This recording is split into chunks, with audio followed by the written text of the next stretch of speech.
Yeah, well, I guess my first big forecast came in 1980. Actually, it was January of 1987, and I had predicted that there'd be a stock market crash that year, and the Wall Street Journal gave me credit for that one as well. From there, the next big one was with I had in my book Trend Tracking. As a matter of fact, I came out and said that there would be a new third party. This was in 1988, and for some reason I said that Ross Perot would be the type of candidate that would kind of head this kind of party. And in those days, nobody knew who Ross Perot was. From there, my other big forecast in the consumer end had to do with gourmet coffees, the organic foods, water in the early 80s, a big water trend, bottled water, a whole variety of natural healing trends. Matter of fact, one of the early books I worked on in 1986 was called Natural Healing.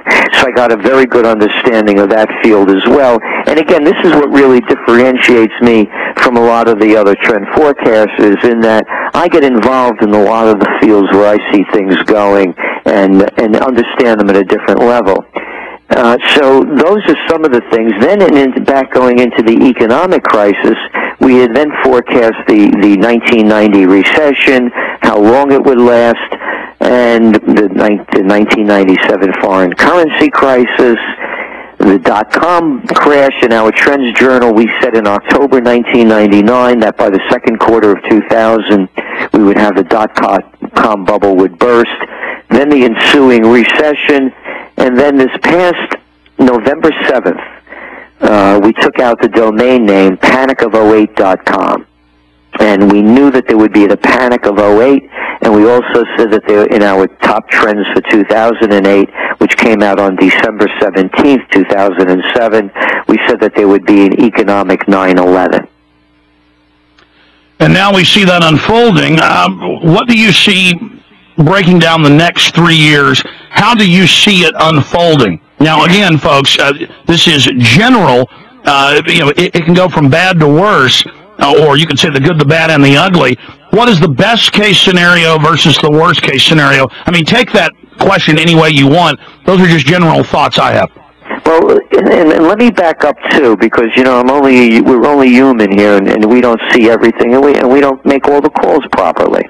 In the 1990s, for example, we underestimated in around 1993, 1994, the impact of the computer revolution and the technology boom.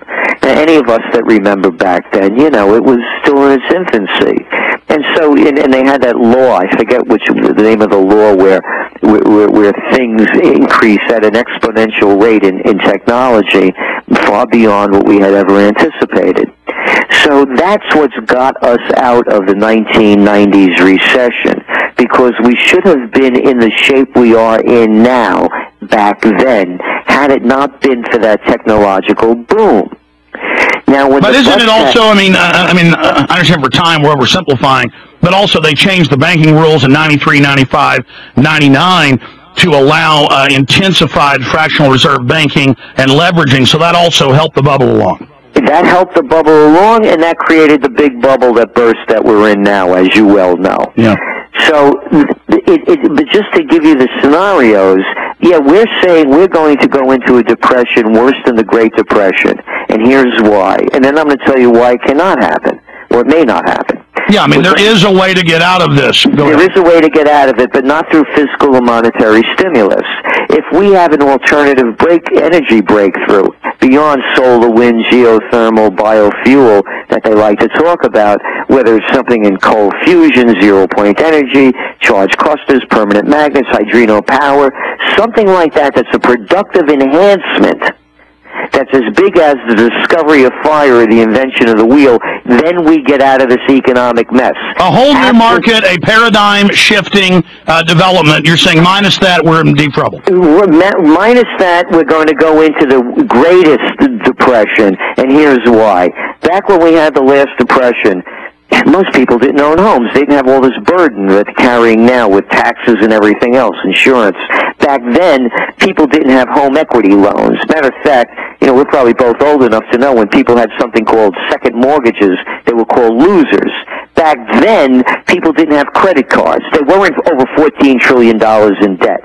Back then, the government had a trade surplus. We were not $700 billion in the hole. And the people were self-sufficient. And the people were self-sufficient. Back then, the government was not spending we're 11.5 trillion and growing in the hole with a budget deficit. Back then we had budget surpluses. Oh. Back then we weren't costing us over $2 trillion to fight wars.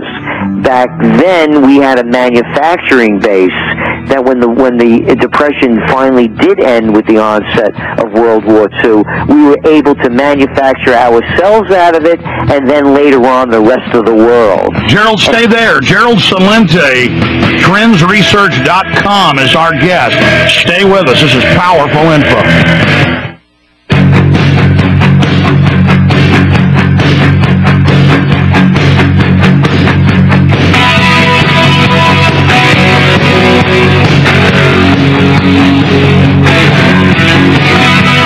He's one of the top trend forecasters in the world. And he is our guest for the next 40 minutes or so. We're going to be opening the phones up coming up later in the hour at 1-800-259-9231. I know we have callers holding over from earlier, but it's all on the same subject. What's happening to our world, our society. So please address your questions to our guest or get off the line. Going back to Gerald Celente. Gerald, you were going over why we're in such a much more precarious and weak and debilitated position than the people that went through the 10 years of the Great Depression, and then forecasting where we're going in the future. Please continue. Yeah, the other thing, too, and by the way, the one that you pointed out as well is very, very important. The people are more self-sufficient then than they are now. You know, this is it's like a baby state in so many ways. And, you know, people looking for help from the government, my God, you know, I mean, Katrina quality rescue skills, what are they looking at? So the other things, too, is back then people didn't have 401ks and IRAs that were their future evaporating right before them. And it was, and the other thing that people need to know was during the Depression, you know, we didn't have it. You know, you can do some of these work project things that they talk about. You know, we didn't have these deficits that we have now. So to keep talking about stimulus packages, to keep talking about work project packages, where is this money going to come from? And again, as every historian or economist knows, the only thing that got us out of that depression was World War II. So having said that, we are looking now in the short term. Here's the scenario that we see unfolding. Before we get to the riots and the tax revolts and the increasing crime, which is already beginning to happen. Oh, yeah.